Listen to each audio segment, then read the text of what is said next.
bonke isikhokelo sebandla lamanfundi omama bonke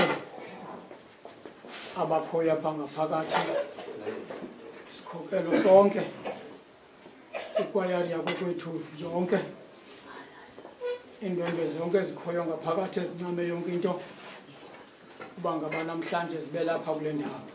Hallelujah. Masibulele inceba kaThixo osithandileyo. Sizawuqalana lenkonzo yethu yesiganeko, inkonzo yamazwi asixhenxe, inkonzo ebaluleke kakhulu. Makabongo Thixo. Hallelujah. Sizawuqhubeleka, sizawucela umuntu ozasithandazela uqala. Makabongo Thixo. Xa sizawuqala ke lenkonzo sizayisungula ngeculo lamawisile u212 u212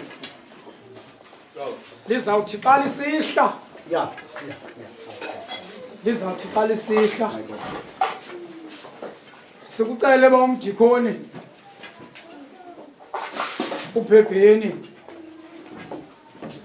usondele ngaphambili usicelela uThixo into yoba siyamdinga ngaphakathi amandla onke esinqwenela ukuwasebenzisa akungomandla wethu siyam kodwa sinqwenela into obuthixo asithethise. Asinqwenela into ba uthixo sishiye ngexesha le messages esibalulekileyo. Kodwa sidinga namhlanje into obuthixo asithethise ngokwakhe. Page 12 kumacula sewisile njengebhadi libhadula ukufuna umthombo. Iyafuna njalo Thixo inhliziyo yami. Inqaniwe inhliziyo inqanwe lithi uThixo. Ewe lowo waziwayo ungophilileyo. Bandibuza ngasibeka isililo mina. Bakuhlala bendibuza unoThixo phina. Zaphalala inyembezi ndakuba ndindedwa. Ndakucinga ngabaninzi abangasekhoyo. Kuba namhlanje njenje ndililolo apha. Ngandisiya nezihlwele kuyo indlu kwindlu kuyo indlu yakho. Ndotsho ndithi Thixo wam undilahlela nina ndihlekwe lutshaba. Unothixo phina. Kungani na umphefumlo udakumbile waxhalaba ngaphakathi. Lo bizwayo nazinzulu ngengqangqasi zazo. Beka ithemba lakho kuye uthuthuzeleke.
Yise, Elonyana, Elomoya Ingcwele, Thixo wethu namandla.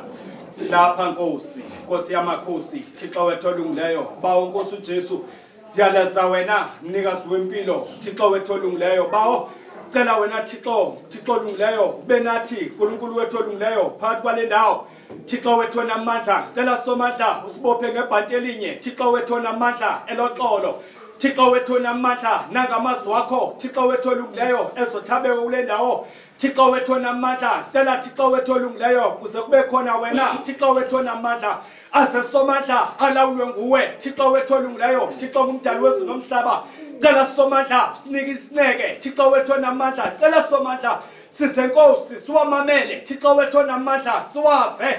Nkulunkulu wethu onamandla siphilise emoyeni nasenyameni, Nkosi yamakhosi, Thixo wethu onamandla sihlanguleke bawo, Thixo wethu onamandla ngale mini yalamazwi, Nkulunkulu wethu onamandla wokuchaza, Nkulunkulu wethu olungileyo sivule ingqondo, Thixo wethu onamandla sivule inhliziyo kwenyama yomndeni kaJuda, Thixo wethu onamandla uzungashika Jehova ngethuba, Nkosi yamakhosi, Thixo wethu onamandla makulawule wena somandla kulawula uxolo bawethu onamandla ngegama likaYesu Kristu waseNazaretha konke ke bawo okungenzekiyo kubantu kodwa namhlanje bawo kuze kwenzeke ngomlilo namandla ngomlilo wamazulu Jesus name declare amen. Ubani lo uzayo ubani lo uzayo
masipulele baba uThixo xa ekusebenzisile wavuma into yoba uNkqonkqoze kakade bekunyanzelekile Thixo xa ecengwa makabo uThixo. Sizawuqala le nkonzo yasemnqamlezweni, sizawuqala le nkonzo yasemnqamlezweni. Bobo bethu kusemveni kwendlela bomfundisi Mabhelesha kusendleleni apho Yesu bejongene khona nesihlwele ejongene nabantu belilizwe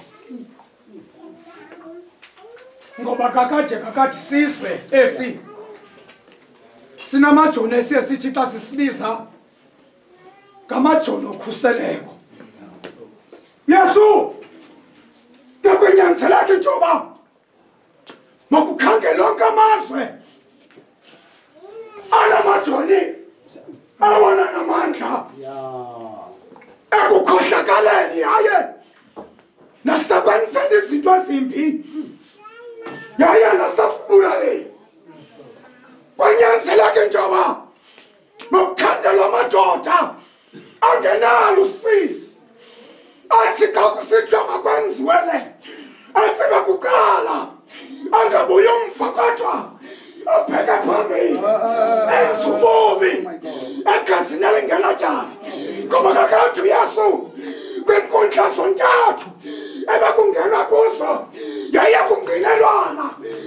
amadoda elizwe anobumkunqela ekukhohlakaleni kodwa sele kuxoxwa uthunabalisa xa bengqindelana abavangeli akhona yedwa umvangelo-ke wabuya ngento ephathekayo babawonani boma kodwa kwanyanzeleka into yoba le ndoda kufuneka ifile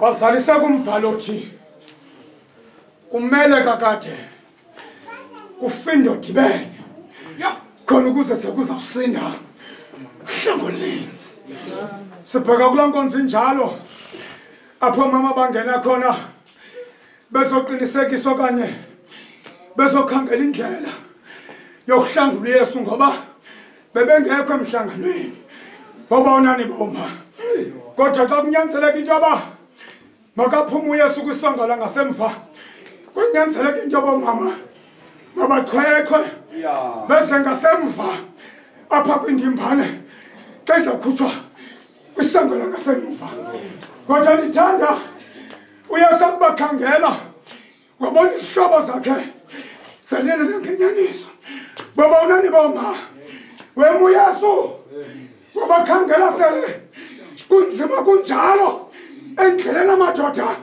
emana kumqhiliza ahamba yowa esindwa ngumnqamlezo babawonani boma kusamfeli kwangubo eyawa yawamntani apha endleleni babawonani boma kwanyanzeleka into yoba bakuphuma imveku encinca ngelatyala yayiqobole ngubo yabaleka nayo wayikhangela le nto Yesu babawonani boma wabona usisi kodwa ekolo usisi emnqamlezweni ujongana noMaria apha endleleni phanda kwethu noMarta noMiriam wafika kubuhlungu ngaphakathi wathi musakundililela mna sileleli nina abantwana benu ngoba akunje kumthomanzi yobekela phina komileyo baqaphukela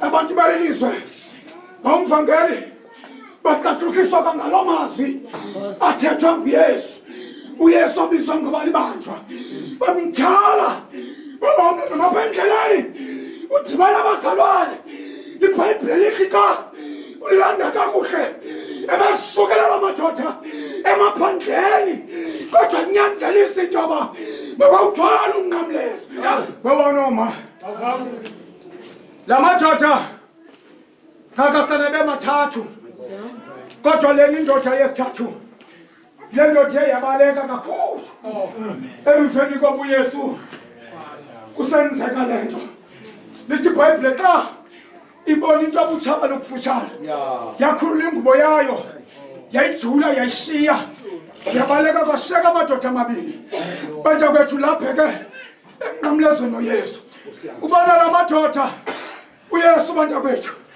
emveni koba ekwinjongo zokuphunyuzwa emnqamlezweni esiwa nawevuka bantakwethu kodwa lithi iBhayibhile lakho akuthatha umnqamlezo kuYesu wabekwa phansi koSimoni waseKirena wema uYesu kajika khangela ejonga ngasemva ngoba into endiyithandayo apha kuYesu kukuthi ngexesha kukubi ngexesha utshaba lumhlasela kodwa inceba nenyaniso ayikhange imke kuye wakhangela kuSimoni Simoni waseKirena nyathela apho ndinyathele khona ususungabufa obunzima balomnqamlezo nyathela apho ndinyathele khona lithi iBhayibhile apho wanyathela khona uYesu kwakushiyeka amathonzekazi bobawo singena kule nkonzo ngoku singena kule nkonzo ngoku yobuhlungu bunjalo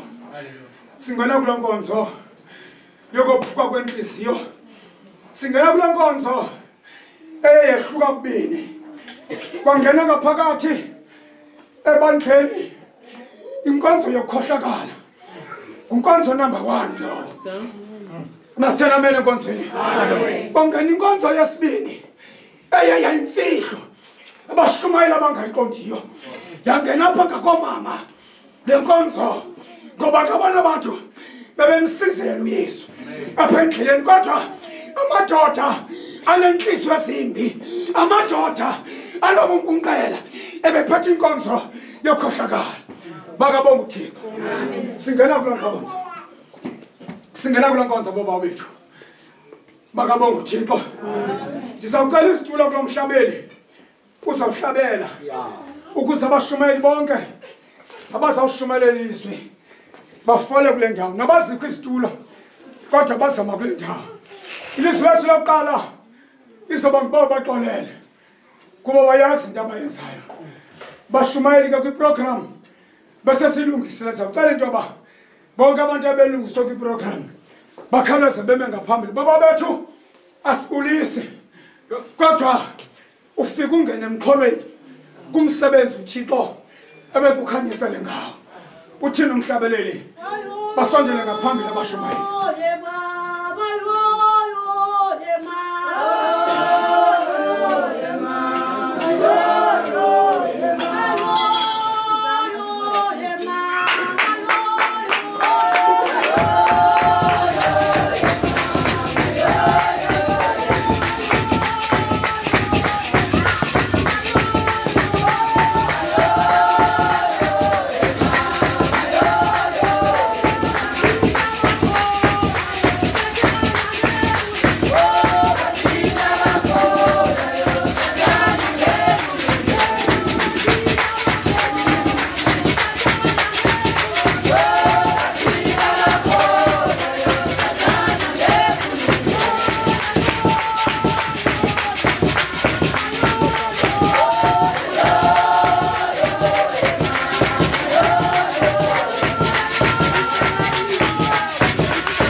Kale nto bazanga bikhombe zaphithizela. Kule ndawo ngekuyo. Uzovela ume nje kanjalo. Bakabonga uThixo ungabikhombe uzophumengela emnyama. Sibonye inkonzo engafuna ukuphazanyiswa ngokwasengqondweni. Engafuna ukuphazanyiswa ngokwasemoyeni. Bakabonga uThixo nzo. Kale nto ba sizinze ngoku. Usimameleni uThixo into ba uThixo uthini ndiyabazi into ba akuzuthetha bona abantu bakule ndawo abashumayeli nibabona kule ndawo akuzuthetha bona bakabonga uThixo kodwa bazawuthethiswa nguThixo bakabonga uThixo bakabonga uThixo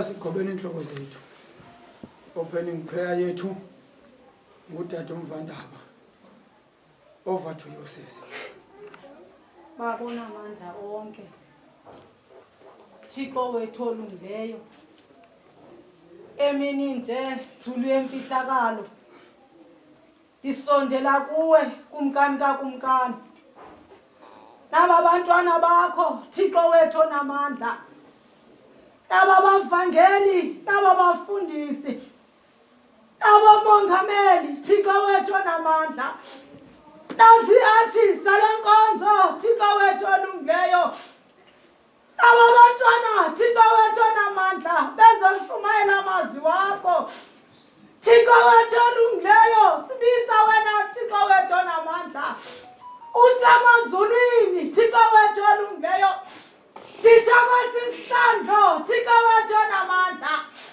okanye ngenxa yesihlwele Thixo wethu olungileyo sikule ndawo hlala enqakamini yamalwimi wabo Thixo wethu olungileyo kuze kuthi ukuthetha kwabo phambi kwethu Thixo wethu onamandla kungathethi bona Thixo wethu olungileyo kodwa kuthethe wena uqobo Thixo wethu onamandla ndikuthandaza ndikwethembile ngenkosi ukuba uthina wena wathi sikucelayo egameni lakho uyosenzela Thixo wethu onamandla nangaleni inkonzo yesiganeko Thixo wethu onamandla khawusenzele incama yesunyana kaDavide abantwana bakho xa bezawuthetha amazwi athethwa umnyana wakho phezu kwentaba yomnqamlezo uzungabasiyi Thixo wethu onamandla hlala ezinhliziyweni zabo uhlala emilonyeni yabo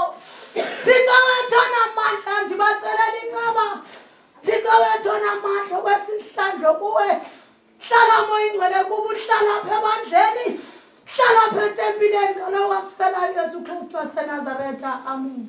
Molweni bangcwele igama lam ndingudade uNikwe Mvandaba bendisenza i-opening prayer kwinkonzo yamazwi asixhenxe inkosi.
Sethandazile Nkosi yami.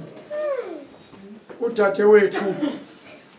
Sibulela uThixo okusebenzisileyo. Amen. Ngoku sinikezele lithuba. Kuba umvangeli unonina. Kuba ubaxolele kuba abayazi into abayenzayo.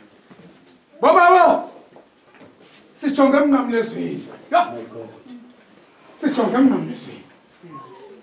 Babaxolele kuba bayazi into abayenzayo.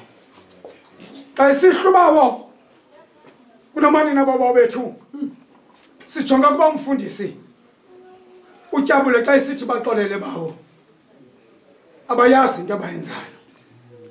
Xa isihla kuzabe kungena umfundisi ugqisha induku. Xa isihla umama umfundisi ugqisha induku kuzabe kungena uba umvangeli usingama. Xa isihla uba umvangeli usingama Ya. kuzabe kungena umama uSolani. Xa isihla umama uSolani kuzabe kungena uba umfundisi.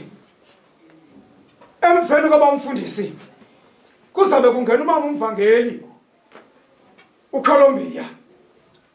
Emveni koba umvangeli uColumbia kuzabe kungena uba umongameli uMvandaba.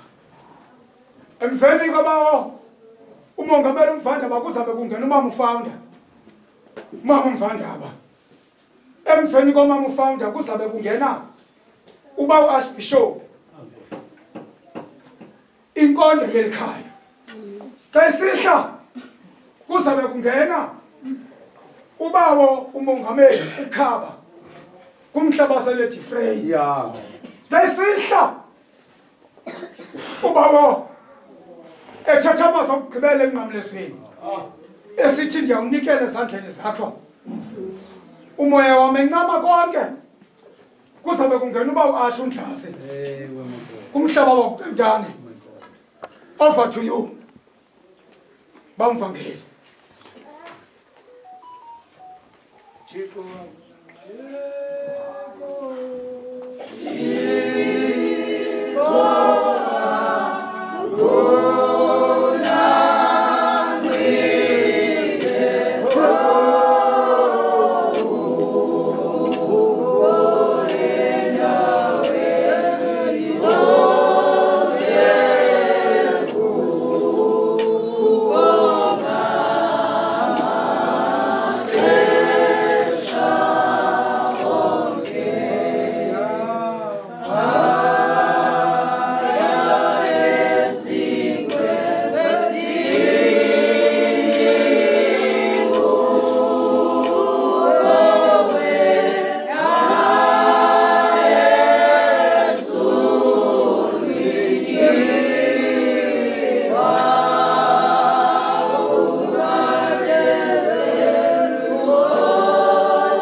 lokuqala incwadi kaLuka 23 verse 34 bawo baxolele ba bayazi into abayenzayo.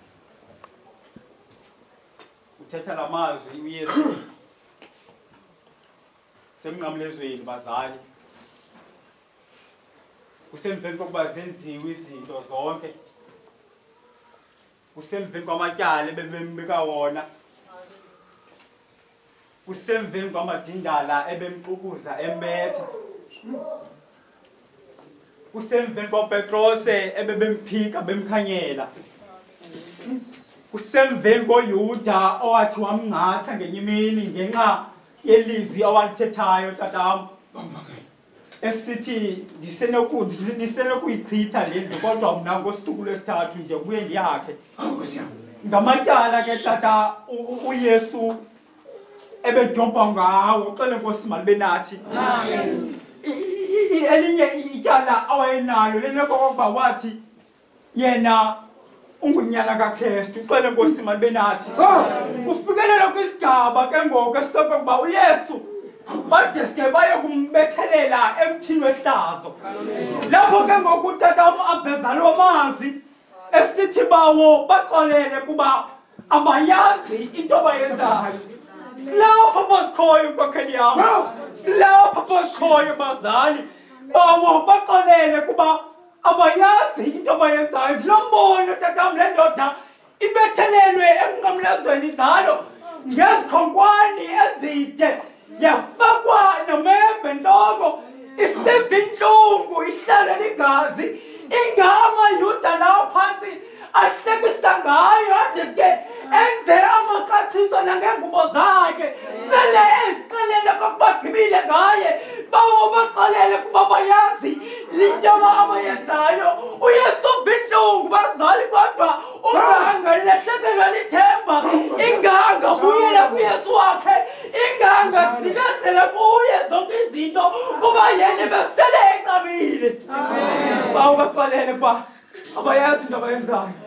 uYesu banikeza ukholo, unikeza ukholo kuba wakhe okokuba angafikelwa ngumsindo, angadekenze adeskagqibe kuba aba benza into abangayaziyo. Bona baziqalela kokuba bafuna ukumthabalalisa kodwa yakhe inhliziyo uYesu yena sele yamkela kokuba zonke izinto zizalisekiswe. Bawo baxolele kuba abayazi into abayenzayo.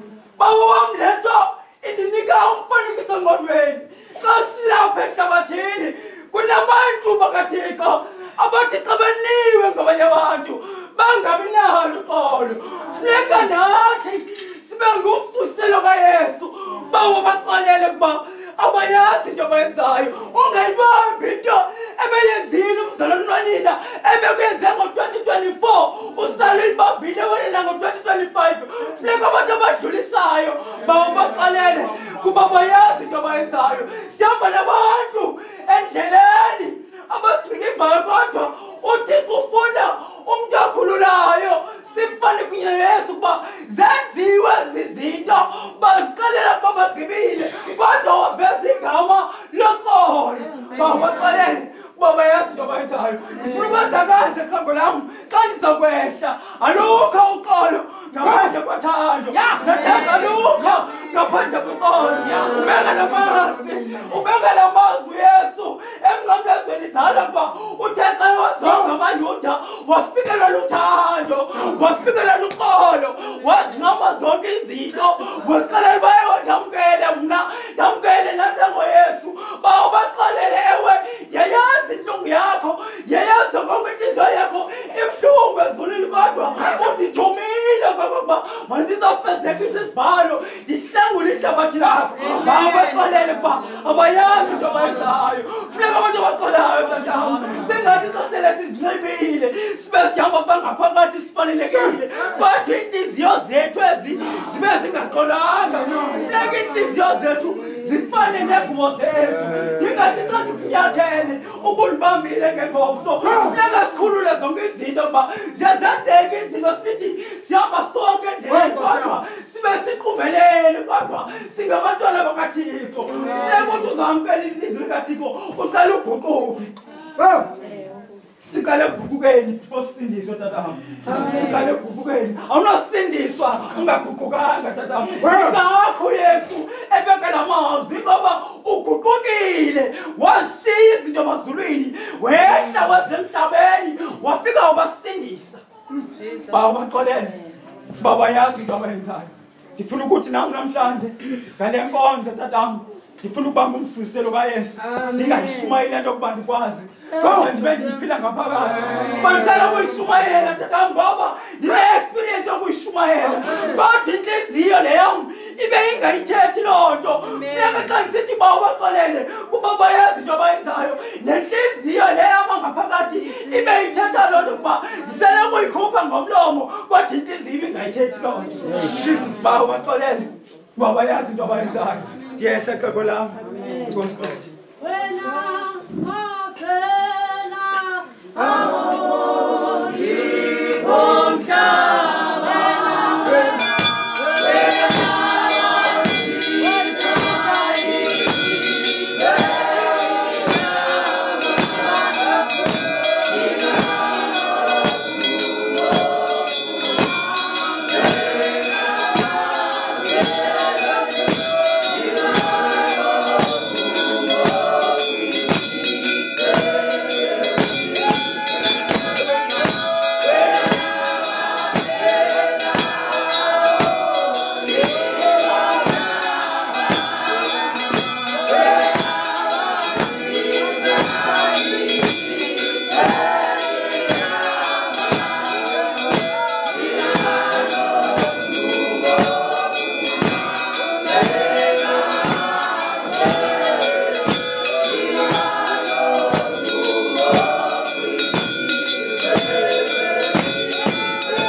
kwintaba yokhakhayi apho umfo wakwaThixo apho khona adumisa uxolo sihlobo zabo kwethu esithi bawo baxolele kuba abayazi into abayenzayo sihlobo zabo kwethu ewe incwadi seyithiwe bakhonzi okokuba apho sithetha khona sithetha ngencwadi zikaLuka uLuka 23 kwivesi yama-34 apho sithetha ngonyana womntu sihlobo zakokwethu apho amadoda akuba la madoda ewuthabathile umnqamlezo kwathatha unyana okokuba loo ndoda mawuthabathe umnqamlezo iwuthwale sihlobo zakokwethu ngelo xesha lumfu ujonge entabeni apho zawubethelelwa khona sihlobo zakokwethu nazi iintshaba zakhe uhamba nazo ngoba ingakinye kuthiwa lo mfo isono sakhe makafe. Haleluya. Bathe bakuba befikile kwintaba zokhahlamba kwintaba zokhakhayi bakhonzi la madoda aqala amthabatha umfo wakwaThixo ambeka emnqamlezweni sihlobo zakokwethu baqala bathabatha izikhwenkwane bambethelela uthe emveni kokokuba bembethelelile umfo wakwaThixo lataka igazi namanzi abathiva sihlobo zakokwethu wathetha umfo wakwaThixo wathi bawo baxolele kuba benziwe kukungazi yonke le nto bayenzayo bakhonzi benziwa kukungazi ukuba bebesazi ngebengayenzi loo kodwa wazukisa uxolo phezu kwalommeko ebephakathi kwayo wathi phambi kokokuba zonke izinto zenzeke mandihambe ndibaxolele wathi Nkosi baxolele kuba bayazi into abayenzayo sinalo uxolo umfana kaThixo udumisa uxolo phakathi kwale ndawo okokuba lapha masibe ngabantu abaxolelayo nakwayiphi imeko kodwa ube noxolo uxolo yinto ebalulekileyo bakhozi nokokuba sele ndikuhluphe kangakanani kodwa iba noxolo iba noxolo ndingathi ndakuba ndithi ndingumfo kaTyabule ndithi ndiyamxolela umfo kaSingama haleluya kodwa ndibe inhliziyo yam ingathethi lo masixolele bakhozi masixolele baphathi bam bawo baxolele yiyo ke ngoku le nto umfana kaThixo ethetha le nto wabaxolela phakathi kwemeko ebejongene nazo bebenza zona iintshaba zakhe bakhozi wazixolela masibe noxolo baphathi bam ndizakwehla phakathi kwalamaza ndizakwehla bakhozi ndizakwehla setha ngoxolo kule ndawo setha ngoxolo Thixo xolelayo masixoleleni baphathi bam masixoleleni naba sikweziphini imeko kodwa masibe noxolo ngusizalelwe umfo kaTyabule bendimele ilizwi loqala ilizwi ebelisithi bawo baxolele kuba abayazi into abayenzayo lo uthethayo wesibini ngubawo umvangeli unonina ngokuhlala ke ulapha enkampini nami benixoxa ngelizwi lokuqala elipha kwincwadi kaLuka 23 verse 34 elithi bawo baxolele kuba abayazi into abayenzayo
ivesi 43 kwanamhlanje ndiyakuba nawe eparadesi kaBawo haleluya kukhutshwa izixhiliphotho zamajoni afana noLucius afana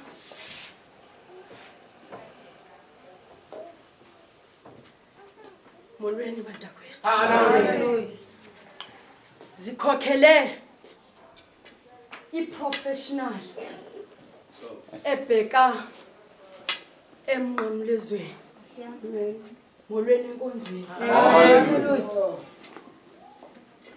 kuthiwa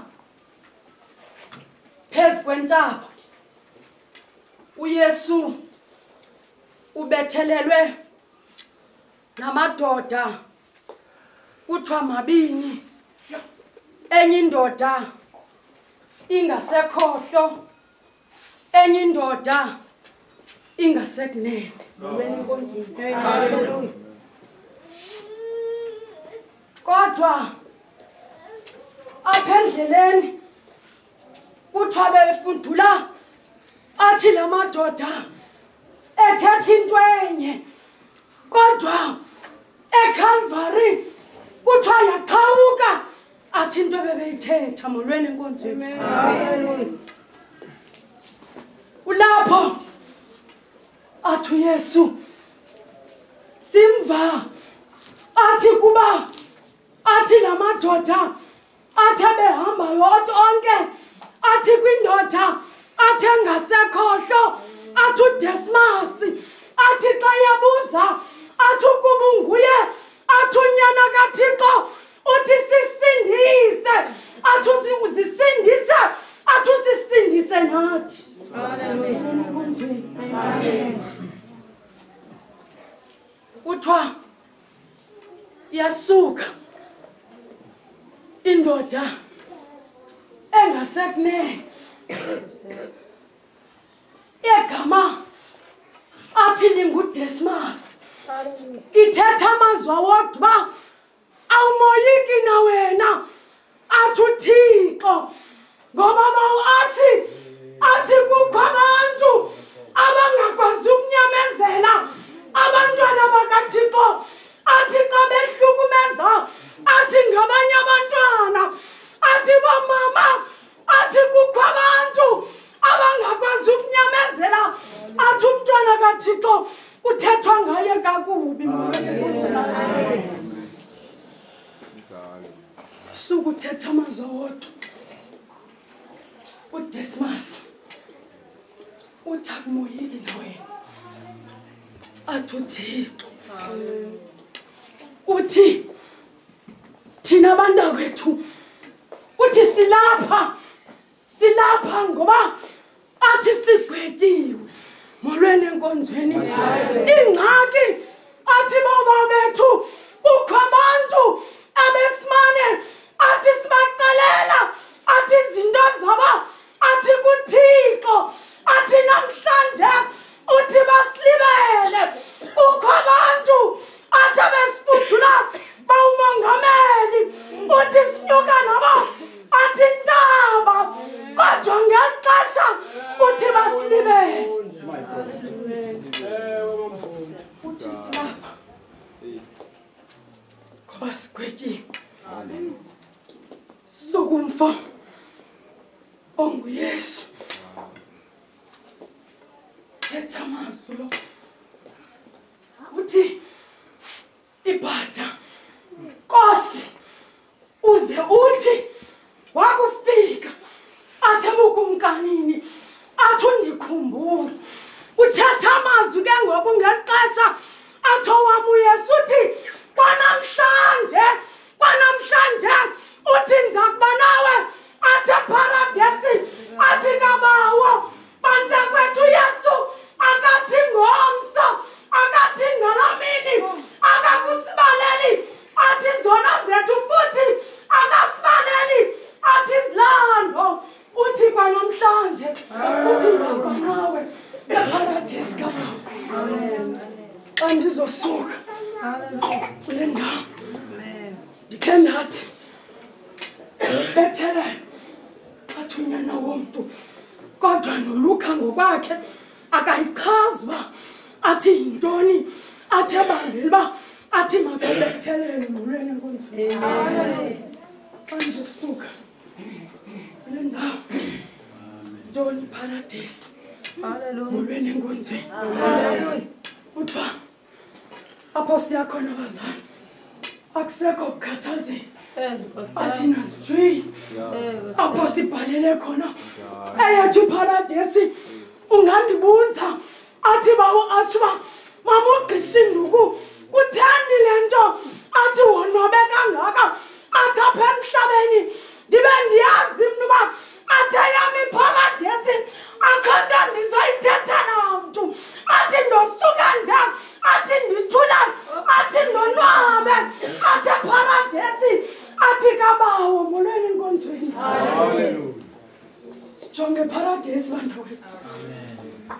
Asuka kulo mhlaba athi sime kuwo apho sijonge khona sijonge athi eparadesi apha kungasekho athi kukhathazeka apha kungasekho athi zijwili apha kungasekho lonwabo khona suke nje ufike uthule athi paradise yakho thabathi indawo yakho Jerusalem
Yomvangeli Luka mabini anesithathu mane anesithathu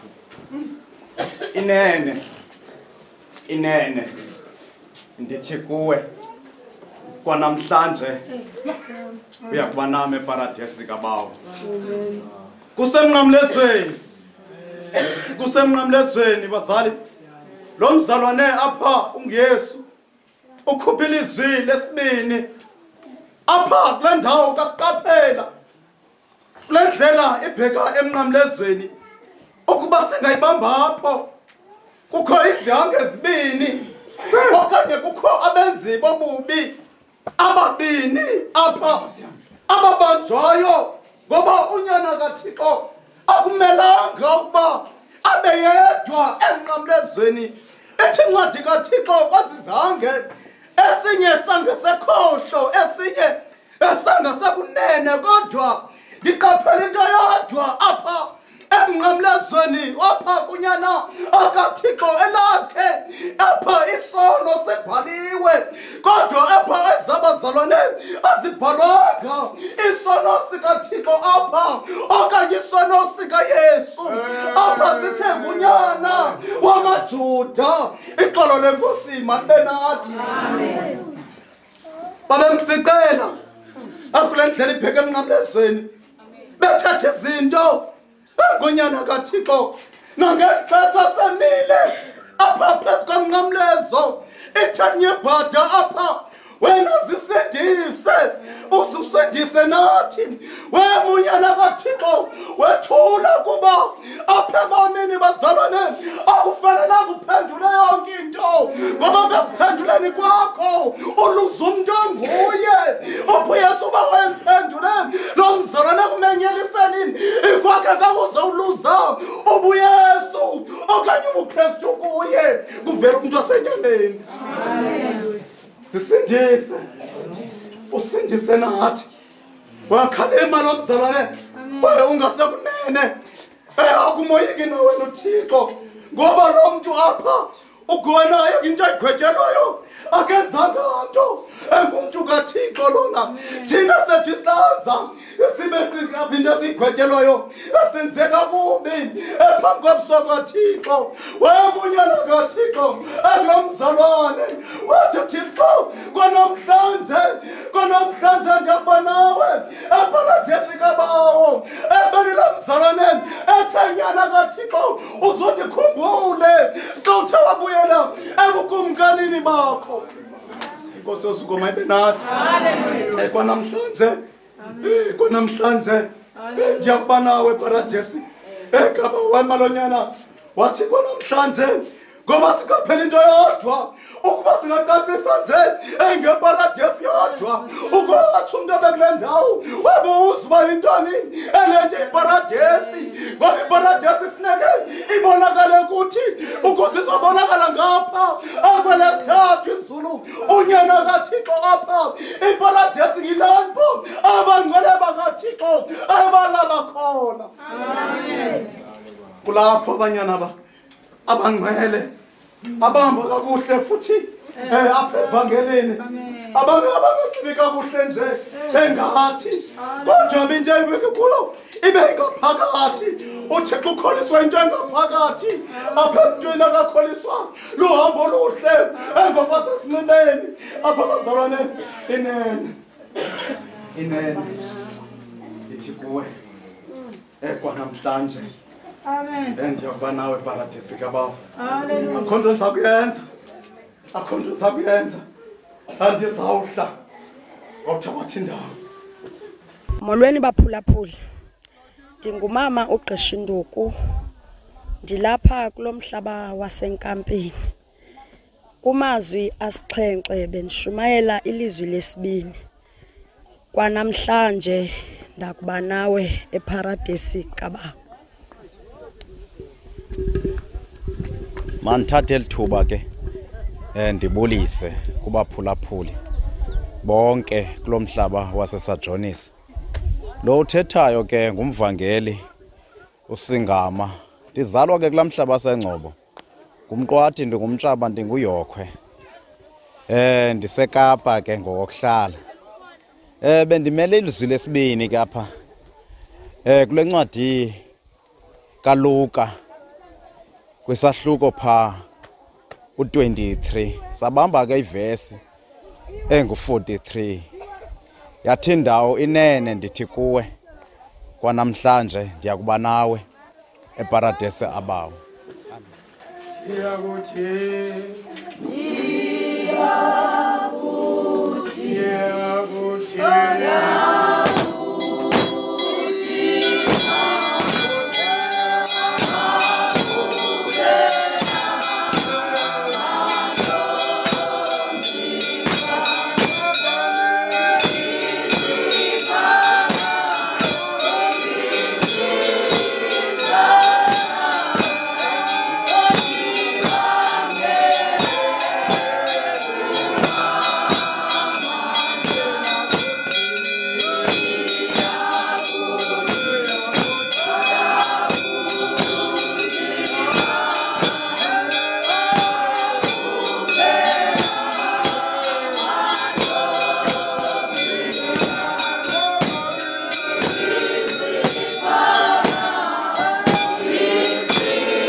Isahluko ngo-19 ivesi ngo-26 ngo-27 uthi mfazi nako unyana udade kwenye okunyamekayo athi mfundi nako unyoko. Amen. uYesu ke uvula okwesithathu ngqilizwe xa ndimjongile uvulile phaya ezinkundleni zamatyala wahamba ixuthwa esenziwa yonke into wathula. Amen. Ngokwabethelelwa emnqamlezweni akathetha. Haleluya. Wawuvula umlomo xa ethetha amazwi asixhenxe. Uvula ke ngoku umlomo kwilizwi lesithathu eziyaleza. Amen. Kugcwele ke apha zantsi komnqamlezo. Haleluya. Kugcwele bonke abantu abanosizi nabangenalo usizi. Amen. Kodwa ke ngoku uYesu xa ndithi ukumamela xa eziyaleza eyaleza unyana kunina. Amen. Ayaleze umama kunyana. Haleluya. Kungenxa yento yoba ikhona into ayivayo apha enyameni ngokukhumbula. Amen. Ukhumbula umama akhe xa ekuleni imeko. Haleluya. Khumbula ngexesha wayesemncinci uYesu wake waduka. Amen. uMaria owayexhaxhatheka ekhangela umntwana wakhe kubuhlungu. Amen. Kodwa ke ngoku apha emnqamlezweni andiqondi uba mhlawumbe ukhumbulozo zinto uyabona into okokuba mhlawumbe kuyaphela ngaye haleluya kodwa aqonda into okokubana oyena mntu uzoyama kumama nguYohane amen kubafundi bakhe haleluya aqonda into okokubana oyena mntu uzoyama kuYohane ngumama wakhe amen amen ndaweni yakhe uYesu ngoba uYesu akajonga umphandle wakho ujonga umngaphakathi wenhliziyo yakho amen ufumanisile uba njengoYohane ngumngane wakhe kodwa ngoku kwesi sihlandlo akuhambi ngenxa yobungane uhlole inhliziyo kaYohane amen amen haleluya waqonda uba nguye ozomelana nemeko kamama makanamathele pha kuye amen haleluya kudingeka into yoba ke bazalwane bethu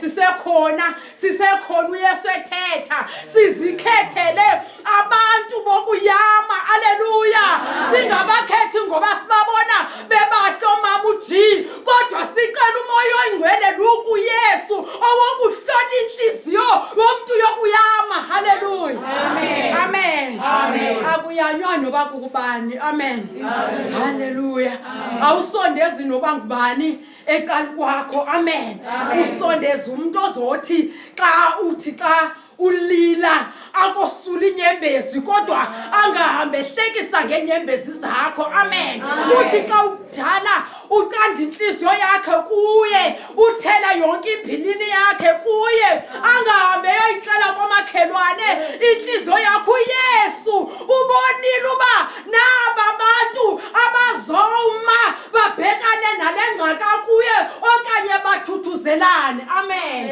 kudingeka into yoba sesikhona apha phezu kwehlabathi sinoYesu sinomoya oyingcwele sithuthuzelane akusebuhlungu bazalwane ukuqhaqhathekiswa kwenhliziyo ngumama enxiba ibhatyi haleluya lo mama ucinga uba kuyena uzoyama ngaye azigushi into zakho ebhatyini amen haleluya sikwilizwe elonakeleyo amen silizwe elithi ngoba sisenkonzweni kodwa sijikelane haleluya uYesu apha sikhumbuza uba umuntu uyanamathela komnye umuntu amen ngokuba enyanisekile okanye benyaniselana sihleli kwilizwe lokugcikivana ngaphakathi enkonzweni sidabukile ngaphakathi ngoba singcikivana enkonzweni amen kudingeka into yoba ke namhlanje ngesisiganeko sokukhwela ukaYesu okanye sokuqhonywa ukaYesu emnqamlezweni siguquke mfazi nanku unyana nanku unyoko amen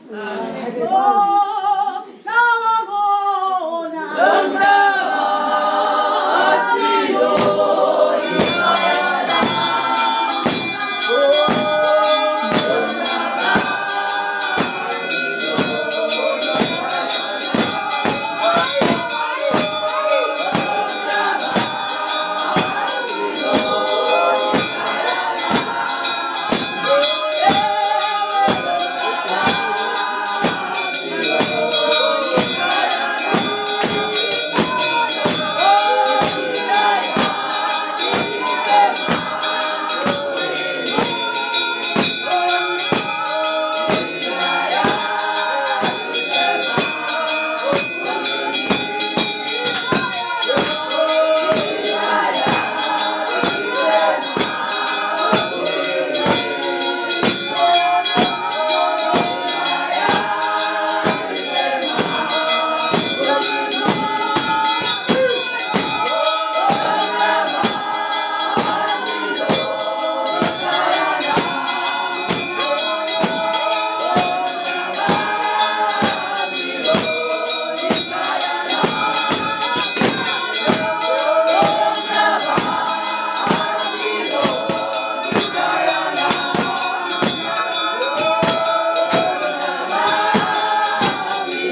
ilizwi endicinga lithetha kamnandi endicinga into yokubana lelizwi lenkokozelo emva kokubana uyesu ubhebezelelwe emnqamlezweni wamfundisi unobangela kwayo yonke lento kungenxa yokuba ubona kungekho cebo limbi linokumsindisa. Yiyo lento ke ngoku aqonda uba makathethe amazwi omyalezo ewabhekisa kunina wakhe makabongwe ongasentla ba bantakwethu awathethe kalusizi lamazwi kuba kangoku akusekho thuba labuya ngamva. Amen. Mfazi hangunyoko nyana mayibona Nkosi ihlobo sakho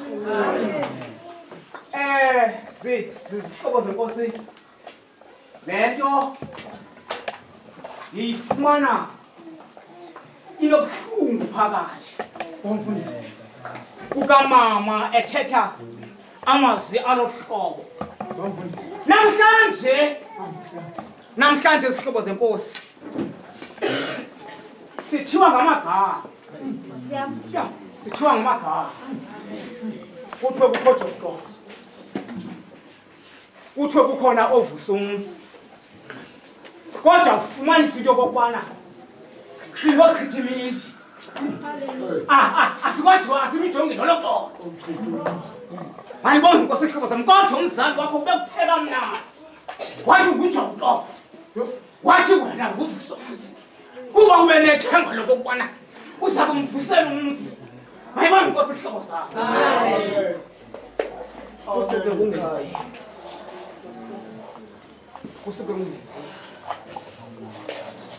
silibale sithufu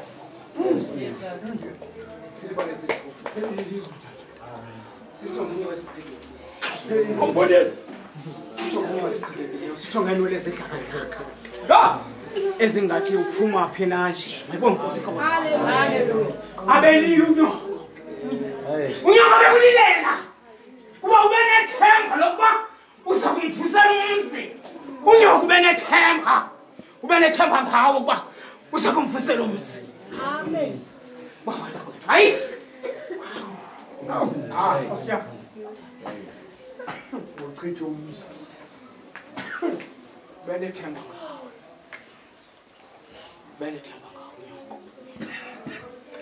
unyoko benethemba ngawo uza kumvusela umzi koko ngelishwa wasuka wangichitha umzi Nangisihlala ke kwezinye ivesi phaa kuvesi 2 ukuya kuvesi 35. Amen. Akho nto ndizayithetha ke uyawuzihambela wena kodwa singoJoqo kodwa kubonakala izinto sizenza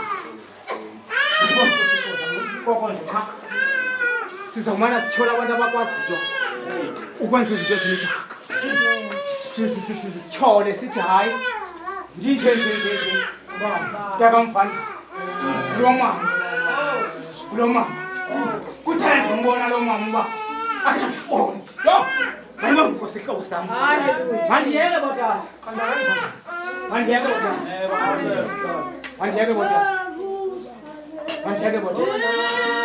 uSolani osuka eMagombeni ndiphantsi kwebandla elaseReformed besimele ilizwi lesithathu elikuYohane 19 verse 26 ukuyoma ku27. Amen.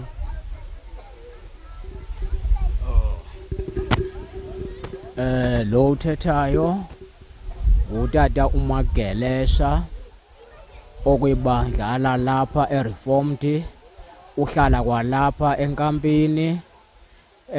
Besingqina ngelizwi Nkosi.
Chapter 15, verse 12. My God, because Eli lama sabakatha. Thixo wam undishiya ngani na? uYesu apha uthatha kwilizwi lesine. Uxolo Nkosi ke malibe nathi. Haleluya. Kuthiwa ngexesha lesithandathu uxolo Nkosi malibe nathi. Kwaba mnyama izwe lonke. Kwamnyama umhlaba wonke. Washukuma umhlaba. Ngoba lilifu elimnyama. Usweleka indoda kaThixo. Umuntu ongenatyala. Umuntu ongenasono. Uxolo Nkosi malibe nathi. Kuthiwa ngoku ukwilixa lesithoba. Amen. Apha danuluka khona. Athi Eli. Eli lama sabakathana. Amen. Thixo wam undishiya ngani? Amen. Alafesha ithi incwadi endiyifundayo amasoldatha ahlekisa ngaye. Uxolele Nkosi ke malibe nathi. Athabiza uEli. Uxolele Nkosi malibe nathi. Kuthi abathandekayo uza nemfuku yevinika uzomselisa. Uxolele Nkosi malibe nathi. Kuthi imvana yamazulu alafesha injongo ephezulu. Uxolele Nkosi ke malibe nathi. Ithi Thixo wam undishiya ngani? Alafesha abathandekayo ayiva kahle, ayiva mnandi. Ngoba imnyama yohlukana nomphefumlo. Uxolele Nkosi ke malibe nathi. Bathandekayo uxolele Nkosi malibe nathi. Nathi bathandekayo sizoqinisekisa, sizothini izikuni sithi ukhona lowo unamandla onke. Ukhona lowo angakushiya indawo. Noma abantu bezwe bangakushiya, noma ungashiywa zizihlobo, noma ungazushiya ngumyeni uthathe ngayo. Uxolele Nkosi malibe nathi. Kodwa ikhona imvana yaseKalvari. Uxolele Nkosi malibe nathi. Indoda ngeke ikushiye noma sekukubi kuwe. Uxolele Nkosi ke malibe nathi. Thixo wam undishiya ngani? Andikhathali noba kukule ndawo uze inhliziyo yakho yaphukile. Asikhathali noba yaphulwe yintoni. Asikhathali noba ugilekile nantoni. Kodwa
Siphezu kwentaba abantu akwethu.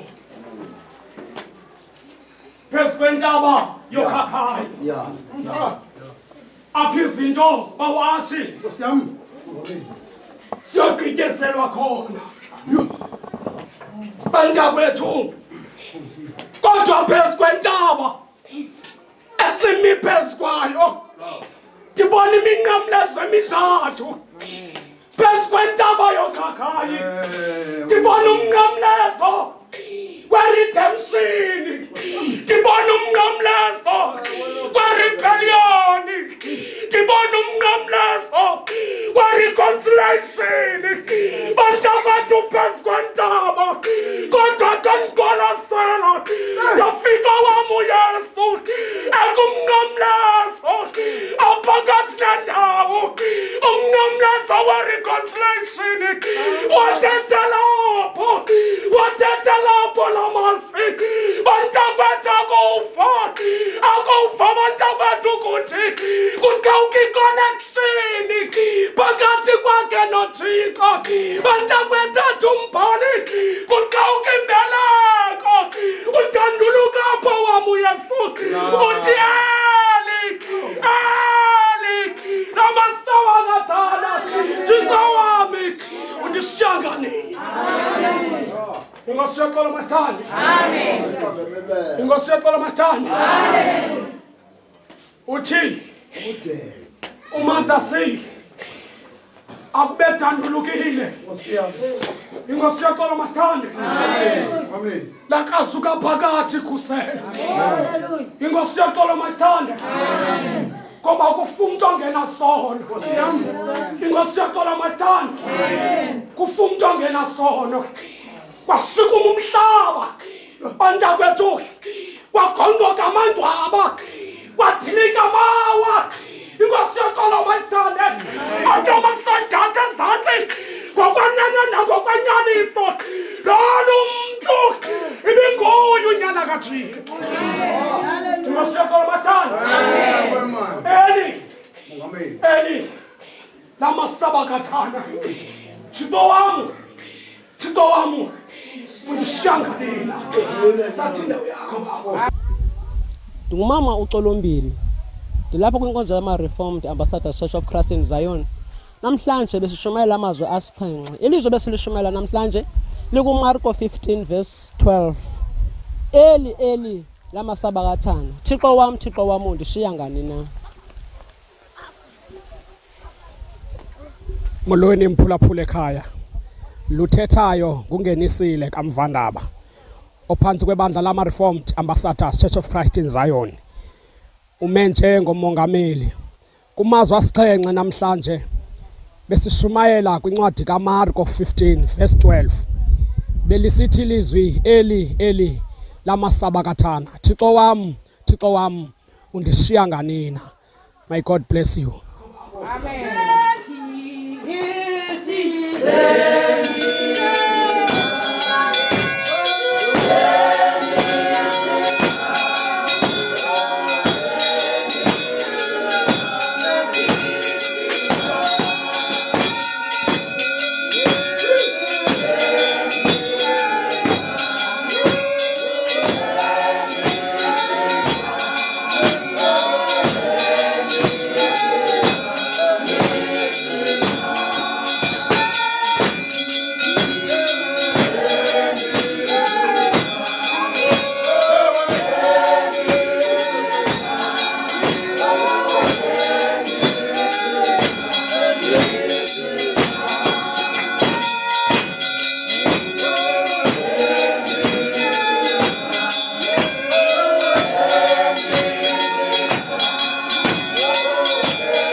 Amen. Amen. Yesu uvula umlomo wakhe okwesihlanu. Athetha amazwi anqabileyo ukuthi unqaniwe. Uxolo lenkosi ke malibe khona. Amen. uYesu ngexesha abazali usemnqamlezweni. Amen. Futhi zonke izinto sezenzekile. Ngoba ukuzala usakisa izibhalo uxolo lenkosi ke malibe khona. Amen. Uthi ndinqaniwe. Bathi abantu ababekhona kuloo ndawo uthi abathi bayahamba bathatha ivinika bayamsalisa uxolo lenkosi ke malibe khona. Amen. Ndinqaniwe. Amen. Abaqonda ukuba uYesu uthethe iphi language uxolo lenkosi ke malibe khona. Ndimbona uYesu ngelimini afikwa kintombi ayayisekuleni likama omkhulu uYakobi uthi ntombazana ndipha amanzi uthi ndisala ithi ntombazana andinabo ubudlelwane namaJuda uthi uYesu ububusazi ubambala uthetha naye. Amen. Uxolo lenkosi ke malibe khona. Hallelujah. Kuzinsuku ukuba masinqambe sibe singanqanelwanga amanzi. Kuzinsuku zokuba sidinga ukumamela kanti ladlula kudala ixesha unqanwe kanti sawunqanela ilizwi likaThixo uzisola insuku ubuphila ngazo emhlabeni ngoba udlalile ngazo. Uxolo lenkosi ke malibe khona. Ndinqaniwe. Anqanwa ngenye imini abantwana bakaThixo besuka okhutshwa nguMoses kusandla sikaFaro ngoba uThixo ngexesha wayabonile into yokuba abahlalisekanga kakuhle athi ke ngokapha endleleni ngenxa yobude bendlela uthi abanqalo uxolo lenkosi ke malibe khona. Uxolo lenkosi ke malibe khona. Hallelujah. Yesu ngayithetha lamazwi ukuthi unqaniwe. Amen. Uthi ndimbane yayekhona kodwa yayingaqondi uthetha ntoni. Uxolo lenkosi ke malibe khona. Ngoba nxa unenhliziyo embi noba umuntu uthetha into right uye ungayiqondi into yoba le athethayo ngoku usathetha inyani zodwa okanye le nto ayithethayo uva ubuhlungu apha kuye ngenxa yokusetyenziswa ngusathana uxolo lenkosi yami ndinxaniwe akho nto ndizoyenza kodwa kuzalisekisa uzibhala uxolo lenkosi ke mfayakho ngele nkosi ikhama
isahluko ngubani evesi ngubani akusafuneki into uba ndithethe loo inkosi yoxolo mayibe nani nxaniwe uyesu ngale mini bantakwethu kusemva osebenza umsebenzi omkhulu zihlobo zam ngoba noma usebenza egadini mawuzikhali usebenza umanwe kufuneka into kokuba mawufumane amanzi zihlobo zam ngelixesha lenkosi isifika ekuleni likayakobo isifika ichophe phezu kwalo izintokazi izokha amanzi hamba soziyela hamba nesokuluva yafika ifika khona endoda ihleli phezu kwekula lidelele khapha amanzi liphelisele hayo ungafuna amanzi kumwena ukubani ungumjuda nje ngoba amajuda akanabudlelwane namasamariya ithi inkosi Letomazana. Ubusazo kokuba kubani lwathi ndiphamazi. Manje uqala kuyamanzi. Ngoba manzi umuntu bonke abantu abasela kula manzi. Babuya banqabe. Kodwa umuntu enda umphamazi. Asikampopozele bomi. Bawungena phakathi. Amen. Bantabethu. Bantabethu. Amen. Bofawuda. Ndingathi ka-Amos. Uthixo uthi ndawuthulula indlala. Ndawuthumela indlala kulo lonke ilizwe. Kodwa ingabe kukulambile sonke. Ingabe kukunganelwa amanzi. Abantu banqanelwe ukuva amazwi kaThixo. Amen. Uthi babhathula besantshonalanga. Balitshona kolunye ulwandle. Kodwa zawuwa ezidulwe namtoka sesilayo. Haleluya. Amen. Inkosi mayibe nani. Amen. Kokuthula ke ebandleni. Amen. uYesu benganqanelwanga amanzi. Amen. Benganqanelwanga amanzi ngoba isizwe saseSamaria sakuva uba ukhindothe lapha ethethe izinto ezinkulu. Baqala baguquka abantu baseSamaria ngoba uYesu weza kweli lizwe enqanela imiphefumulo yethu kodwa engenatyala. Ndinqaniwe ngalamazwi bantakwethu. uYesu unqanela imiphefumulo yethu ukuze isinde abantu bafumane ubomi obungaphakathi. Ngela xesha bathi abazalwane ezi zinto uzenza ngagunyani na.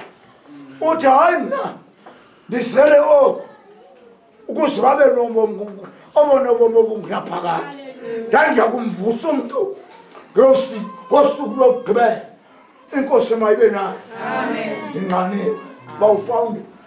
Andifuna ushumana kuske ndigule. Uxolo mayibe nayo. Bangenza thethe kakhulu ngiyagula. Mayibonge inkosi kodwa lothuswa leli zibo mama. Lothi inkosi ndinqaniwe. Ngoba inkosi xanele imiphefumulo elahlekileyo kweli lizwe. Abantu abangukuthanda kwabo bengahlonele Thixo. Umuntu angahlonelanga nomnye umuntu ethe phithisa into zakhe. Umuntu anake izinto zabanye abantu. Mayibonge inkosi. Ngoku nangona phakathi. Mandibulise kuni nonke ngegama likaYesu Kristu ongumfeli wethu. Amen. Igama lam ndinguNosandiso Mvandaba. Ndime njenge-founder apha e-Reformed Ambassadors Church of Christ in Zion. Ndikula branch yaseKapa eAtlantis. Besishumayela ke ilizwi lesihlanu incwadi zomvangeli uYohane ku-19 verse ngu-28 ebelisithi ndinqaniwe enkosi.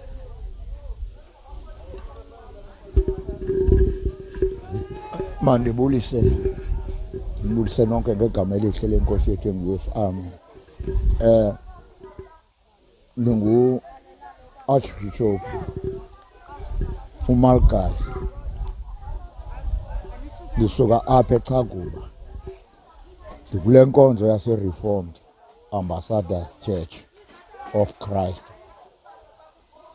Nishumayela ilizwi lesihlanu elikuJohane 19 ivesi ngu-28 uthi uYesu ndinqaniwe.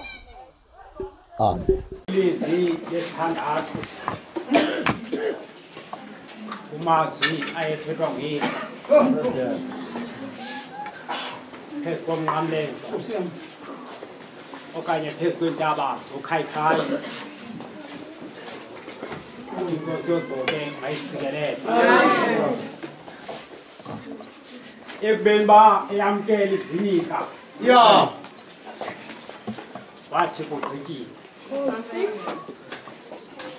inkosi yozuthe mayisikelele ngamazwi ke kumazwi athe uyesu wawuqabela phezu kwale ntaba yokhayikhayi kwindawo ekuthiwa ngesiHebhere iGolgotha kulapho khona kwaqonda ukuthi umuntu othe wenza ityala kuyaqinisekisa ukuthi beke waqatyaliswa phezu kwale ntaba yaseGolgotha akayophinda abuye kuba yayintaba ekaqiniseka ukuthi wawufikelela kuyo uxhonywe phezu komthi wawubizwa ngoba ngumthi wehlazo inkosi yojuke mayisikelele waqiniseka ukuthi seluthanda ungathandi ayuphinda ubuye unamangela uYesu Kristu kuthi xa egwetywa makathathwe asiwe eGolgotha kungenxa amazwi wayemane wathetha emva kwesuku lesithathu uzawubuya avuke baqonda ukuthi mabamthathe babheke naye eGolgotha kulapho khona izinto khona zigqitywa khona inkosi yosuku ke mayisikelele uYesu uthi ke ngoku xa ethetha ngamazwi wayijika intloko wathoka ezantsi eqonda ukuthi zonke izinto ke ngoku zigqityiwe uthi wawujonga abaphantsi komnqamezo kulapho khona ihleli khona ifemeli yakhe imane ukumlilela wena beseyixelele ngaphambili musana ukuthi lilela mna zililelele nina nabantwana benu kubanyakude kumthamanzi kuyawubekela phina komileyo kugqityiwe babawo naniboma lethi kenzeka ike yenzeka xenikwenye uzawuthatyaliswa amazwe amabili waqala uThixo wajonga kula mazwe mabini epheyona ndoda imhlalelayo wayenzayo imithetho yakhe uthi wawujonga wayijonga iGomora neSodoma babawo naniboma kugqityiwe uthi wawujonga wabona khona indoda eyayibizwa ngoba nguLothe wathi wena nenzala yakho hambani nimke kule ndawo ngoba mna zayitshabalalisa babekhona abantu ababekhona ngaphambili kodwa ngenxa ilizwi likaThixo aliphikiswa babawo naniboma kugqityiwe yolonto uLothe akazange aphikise wanambaza eyibambile inzala yakhe uthi xa ehamba ngoba uYesu uThixo wayewathethile amazwi kuya uzungabheki ngasemva ngoba sowusiva isithwili esinjalo kuba mna ngiqhibile kugqityiwe babawo naniboma wanambaza umfo kaThixo wanambaza umfo kaThixo wava ngenqaba umntu ongumama yakhawuleza ilimba ufika uthi wawujonga wajikela wabheka ngasemva waqabeka ngoku uwaphule umthetho kaThixo wajika wasisimo setyiwa kodwa ulothe into endiyithandayo kulaa mzalwane azange awophule umyalelo kaThixo ngokuba khona kwakugqityiwe bathi nangoku sele besipha abantwana apha endleleni besithi tata asiziva izinqe zikamama wabanenaba uyakuthixo wayesele egqibile kugqityiwe babawo nani boma kugqityiwe yolonto uyesu wanyanzela uba mayakamkele imfungwa ebeyinikwa ayisele inkosi yozonke mayisikelele wayijonga ifemeli yakhe ihleli lusizana kube qonda ukuthi zonke izinto kugqityiwe bobawo nandiboma bithi kajonga ithi ibhayibhile yam kusemvemba kwakujike imini yangathi yintsimbi yethoba ebusuku aqala abantu ababeselele ukuthula bavuka emangcwabeni kuba lona ilokunyana kaThixo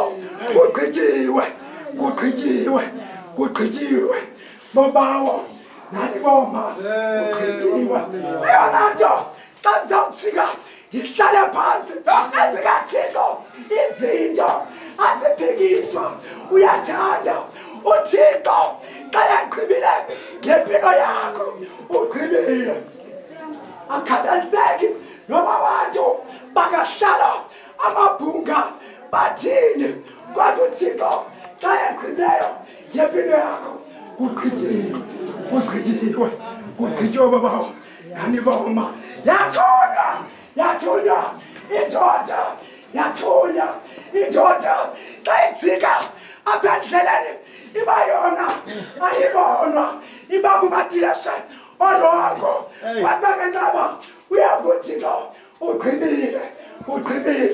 ugqibile waqala lo mfo wangena enqanaweni inqanawe yazanyazanywa ngoba uyahamba uyambona akayi apha bamthume khona ngenxa yoba kugqityiwe bobawo nani boma ehla amadoda kumadiloshe ahla xa efika indoda ilele ezantsi enqanaweni uyabuza ungomntwana umntu kwaba bantu uthi ndikumebhele kwamahebhele ndiyamoyika uThixo kugqityiwe zaleke ngoku impahla zamaxabiso sele zikhutshiwe inkosi yozonke mayisikelele kugqityiwe inkosi yozonke mayibenathi ndifuna ukuthi bobawo babemoma izinto zakwaThixo aziphikiswa inkosi yozonke mayisikelele bezake yihlale kakhulu apha eGolgotha bezake yihlale kakhulu apha eGolgotha kuba nangoku selehleli kulaa mnqamlezo yabhalwa ubhala ngesifika nangesiroma nangesiyabhele usuka lona kukumkani wamajuda baqala abantu bamkhalimela uPilato besithi kuye musukuthi lona ungukumkani wamajuda yithi lona uthi yena ungukumkani wamajuda kwaqale kugqityiwe wathi ukumkani endikubhalileyo ndikubhalile inkosi yozonke mayisikelele kugqityiwe igama lam ndinguSakhumzi ukhaba ifani ndisuka eLedifre eMkhaphusi ndilapha lo mhlaba sesajonisi bendikwilizwi lesithandathu kuMazwi asixhenxe elithi kugqityiwe so ndiyimongameli lenkonzo yase-reformed ambassadors. Enkosi.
Dokotela.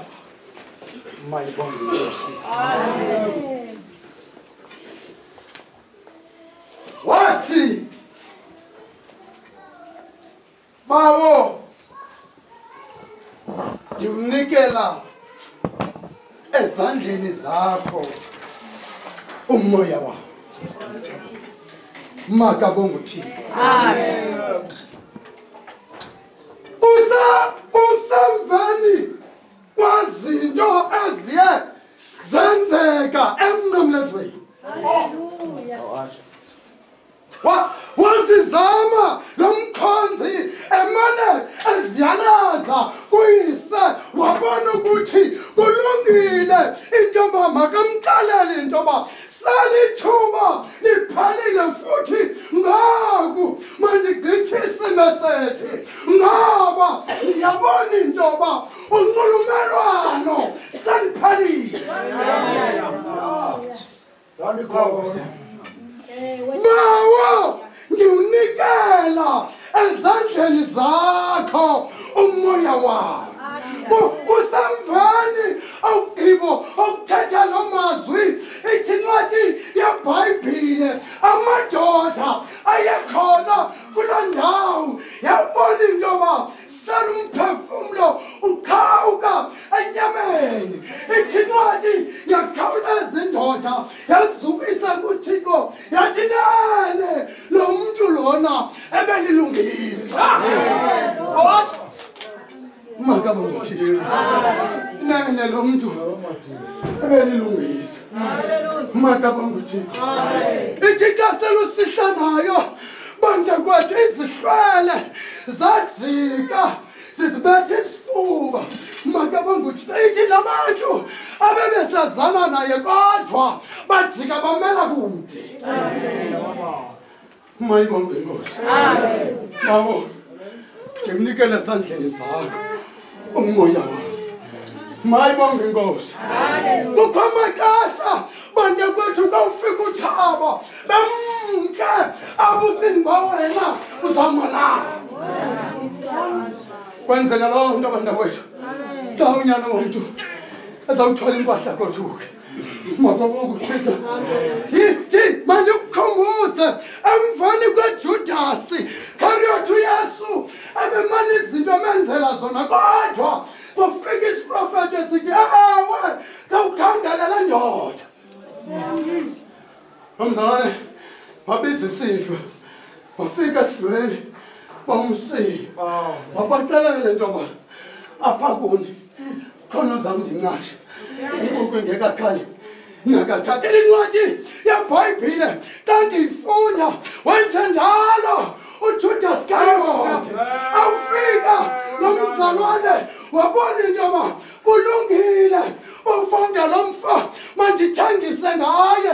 Makabonge uThixo. Ithi iBhayibhile ngokwethu awufika phambi kwenkundla zamadoda awunkqonkqoza uyabuza ubungubani na wena. Andimazi lo mntu lo andimazi. Ngathi impendulo ukuthetha kwakho kuyakudisa into yoba lo mntu uhamba naye mayibongo wabona into yoba kulungile wathengisa ngaye kodwa ithi ncwadi yebhayibhile awuphuma ngapha kwamasango wajika wayijwila imali endlini wathi nene ndithengisa ngegazi elingenatyala makabongwe kuthi basikele haleluya bawo ndimnikele esandleni zakho umoya wakho